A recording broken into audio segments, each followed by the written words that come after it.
Good morning, Surajians, Smartians, and my readers. How's you all? Fine? Beta Tarun Dua, PGD Commerce, Suraj School Rewari, again standing in front of you. In the last class we have discussed Pache. Even we can say what in the last previous 4 or 5 classes we have covered up the unit name as organizing.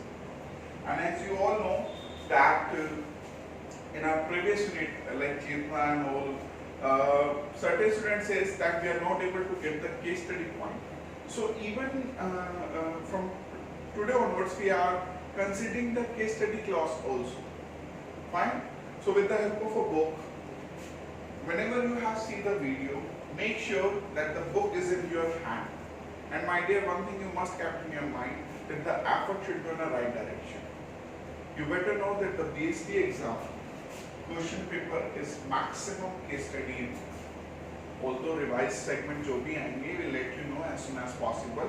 But current scenario के according बेटा, you have to work hard.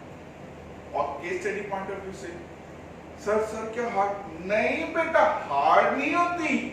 Concept आ गया, topic हो गया.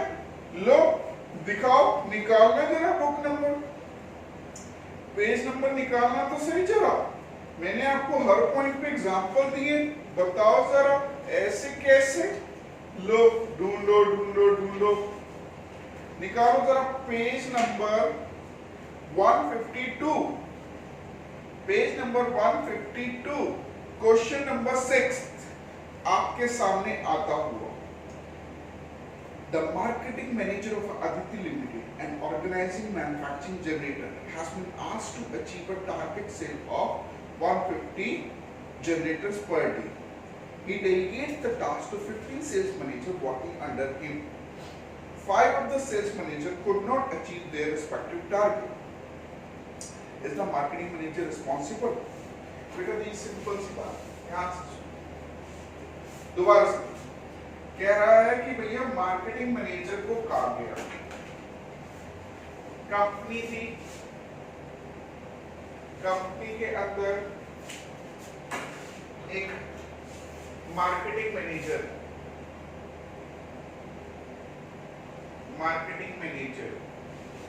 को बोला गया कि भैया 150 जनरेटर्स की सेल आपको पर डे लानी. ठीक है जी. अब इसने क्या किया, इसको ऑर्डर मिला, इसने अपने नीचे जितने भी सेल्समैन थे, कितने थे, he delegate the task to 15 sales manager. 15 sales manager. इस तरीके से कितने हो जाएंगे 50. अब इनमें सब में 5 मैनेजर ऐसे थे जिन्होंने अपना काम अचीव नहीं करा. They are not able to do the work in efficiency and effectively. As such a target has been given that you have to sell at least 10 per day. हर एक सेल्स मैनेजर का target था. 5 लोग काम ही नहीं कर पाए, जिसकी वजह से क्या हुआ, अल्टीमेट जो हमारा टारगेट था 150 जनरेटर्स पर डे का, वो अचीव नहीं हो पाया. तो ऐसे में मुझे बताना जरा, क्वेश्चन पूछ रहा है क्या मार्केटिंग मैनेजर इस चीज के लिए रिस्पॉन्सिबल होगा. बेटा जी ध्यान से, मैंने ना आपको इसी से रिलेटेड एग्जांपल देकर के पढ़ाया था. मैंने आपको बताया था स्कूल, सूरज स्कूल के प्रिंसिपल कौन, respected OP sir. OP sir के नीचे पीजीटी ब्लॉक है बेटा, Tarun sir, Neel sir, Indresh sir, Abhitu ma'am, Arvind sir, ये सब टीचर्स हैं बेटा. सभी टीचर्स को अपने सब्जेक्ट से रिलेटेड रिस्पॉन्सिबिलिटी मिली हुई है, जो किसने दी है, रिस्पेक्टेड ऑफिसर ने. कल को किसी भी सब्जेक्ट का अगर रिजल्ट डाउन आता है तो उस टीचर की बात लग गई. हाँ, तरुण सर का रिजल्ट डाउन आया तो तरुण सर को बेटा की प्रॉब्लम आ सकती है. ऑब्वियसली बेटा, क्या तरुण सर को आंसरेबिलिटी देनी पड़ेगी? यस. बट मेरे आंसरेबिलिटी की वजह से क्या ऑफिसर को भी हरी सर को जवाब देना पड़ेगा। क्या प्रॉब्लम ऑफिसर को भी आ गई? हाँ। So principle of absolute responsibility will be applied. मैंने आपकी बात बताया था। Can accountability be delegated? No, because Hari sir का अकाउंटेबल कौन है? ऑफिसर। ऑफिसर का अकाउंटेबल कौन है? हम। हमारी गलती की वजह से किसकी गलती मानी जाएगी? ऑफिसर की। क्यों? क्योंकि ऑफिसर को बोलना था कि भैया तालु सर काम अच्छे से नहीं कर रहे, इनकी जो भी गलती है वो सुधारो। इमीडिएटली कोई भी है taking corrective action needs to be required. Are you getting a point? In the same manner Aditya limited ने बोला मार्केटिंग मैनेजर को 150 जनरेटर सेल होने चाहिए पर डे। मार्केटिंग मैनेजर ने 15 लोगों को हायर कर लिया। अब 15 लोगों में से 5 लोग ऐसे हैं जो काम नहीं कर पा रहे, तो उन 15 लोगों की गलती की सजा मिलेगी? हाँ। इसको किसको ठीक करना चाहिए था? मार्केटिंग मैनेजर को। उसने ठीक नहीं करा तो इसको किसको आंसर देना पड़ेगा?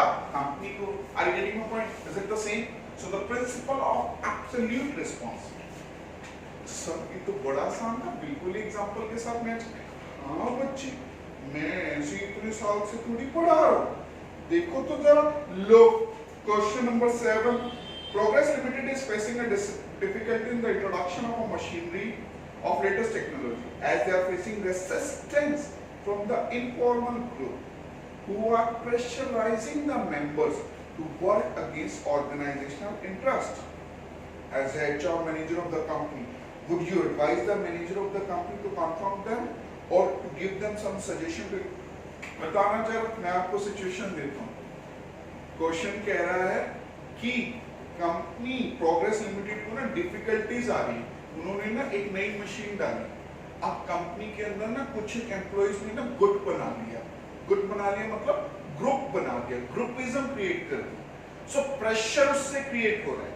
आपको ध्यान हो, मैंने फॉर्मल और इनफॉर्मल ऑर्गेनाइजेशन बताया। अब अगर किसी ऑर्गेनाइजेशन के अंदर सभी एम्प्लॉइज एक साथ बहुत ज्यादा क्लोज हो जाए तो ऐसे केस में कुछ भी नया इंप्लीमेंट करना थोड़ा मुश्किल हो जाता है, क्योंकि वो ग्रुपिज्म कर लेते हैं और ग्रुपिज्म करके वो अल्टीमेटली ऑनर पे रिवर्स इंपैक्ट डालने की कोशिश करते हैं। तो एज ए एचआर मैनेजर आप क्या करेंगे? What would you advice? क्या उनकी बातों को मान लेंगे या कुछ आप एडवाइस करना चाहेंगे? ऐसे कैसे मान लेंगे बातें?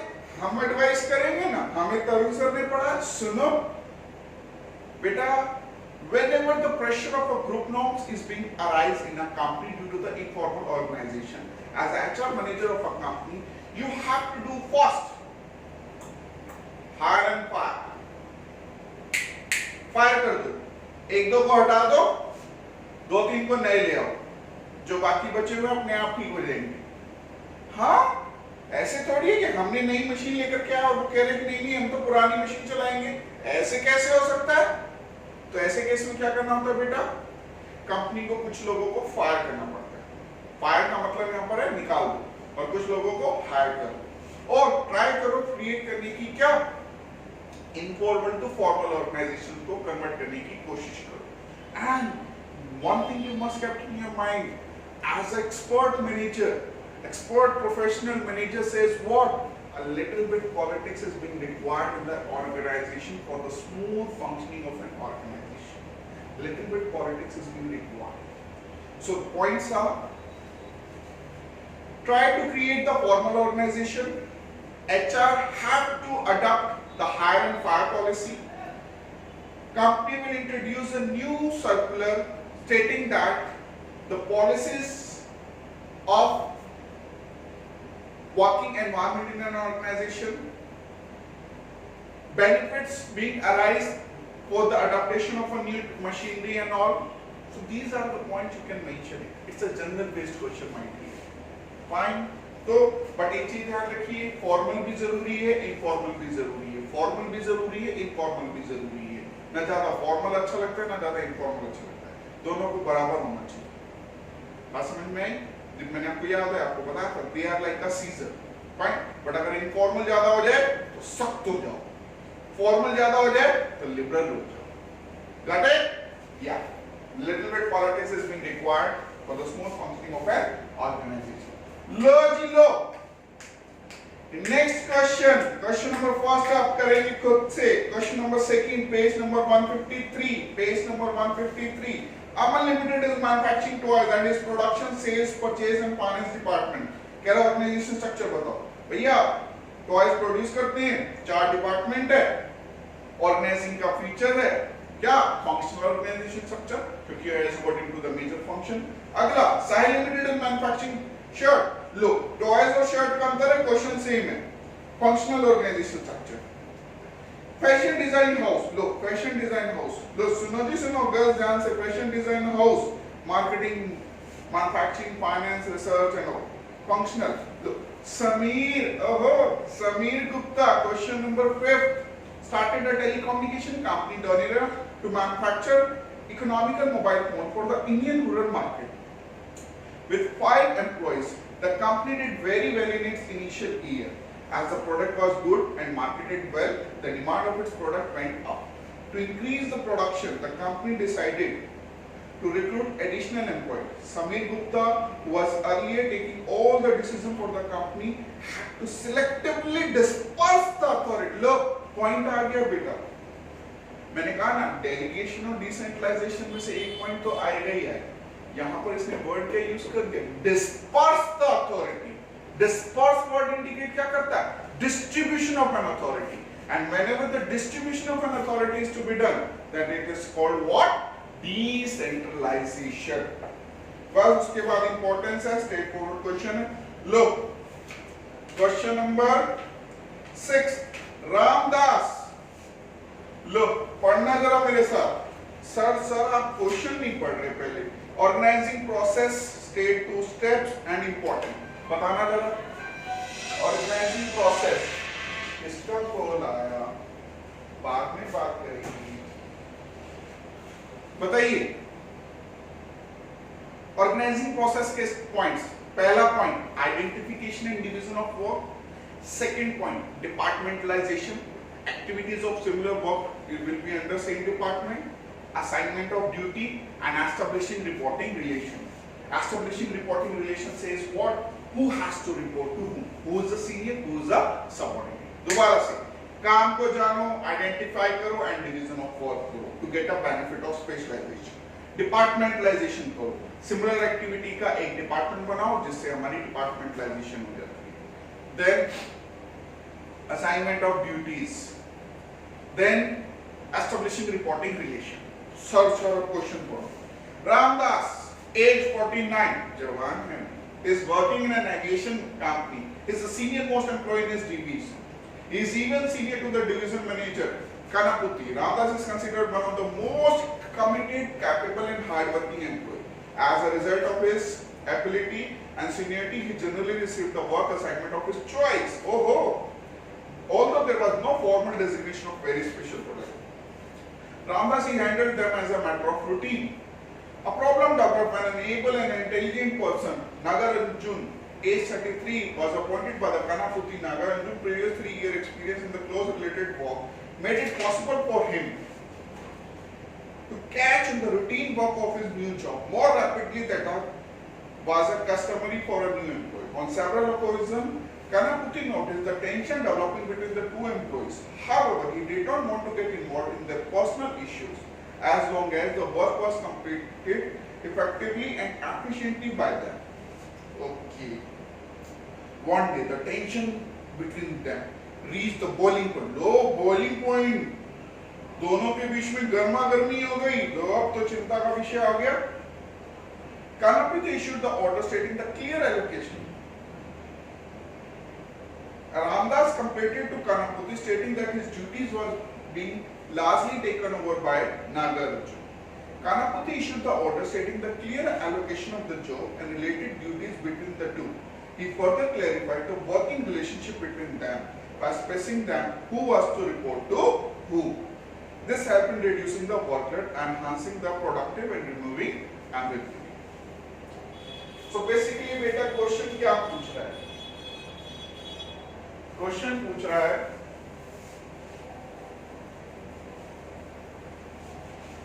कि भैया कौन सा पॉइंट डिस्कस्ड है, कौन सा पॉइंट डिस्कस नहीं हो रखा? कोई दिक्कत वाली बात ही नहीं, इसमें कौन सी दिक्कत आ गई? देखो जरा, help and state the help of the organizing process which has not been carried. पहले एक बार दोबारा, सर दोबारा से बताओ, इतना बड़ा क्वेश्चन है, बताओ छोटे छोटे बच्चे, हाँ ना, सुनो मेरे छोटे छोटे बच्चों,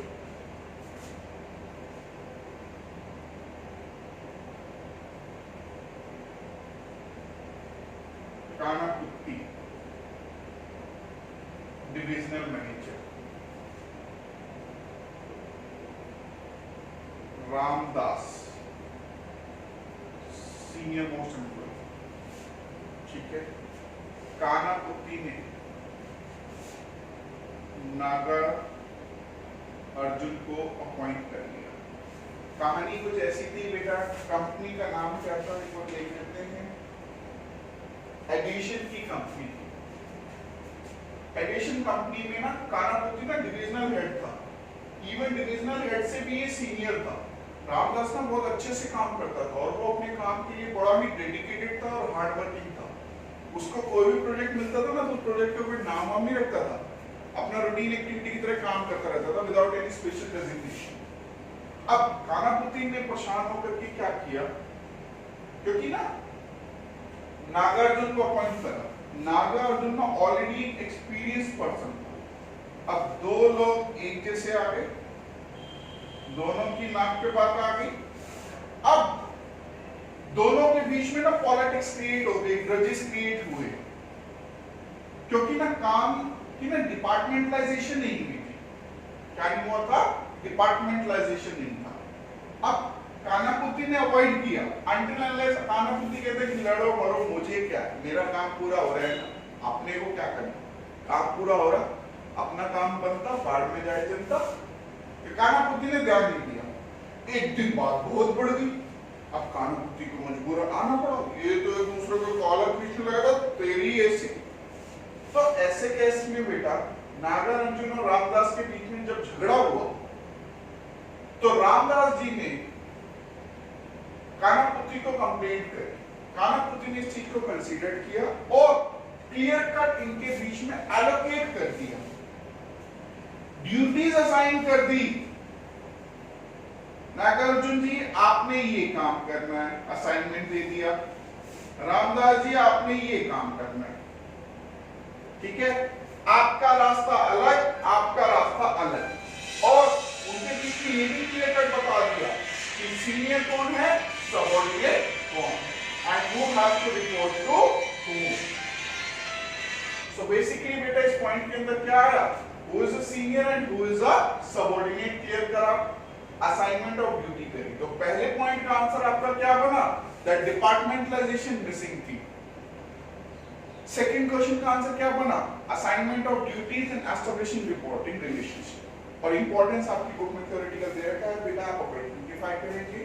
fine, it's enough for today, bye bye, take care, love you.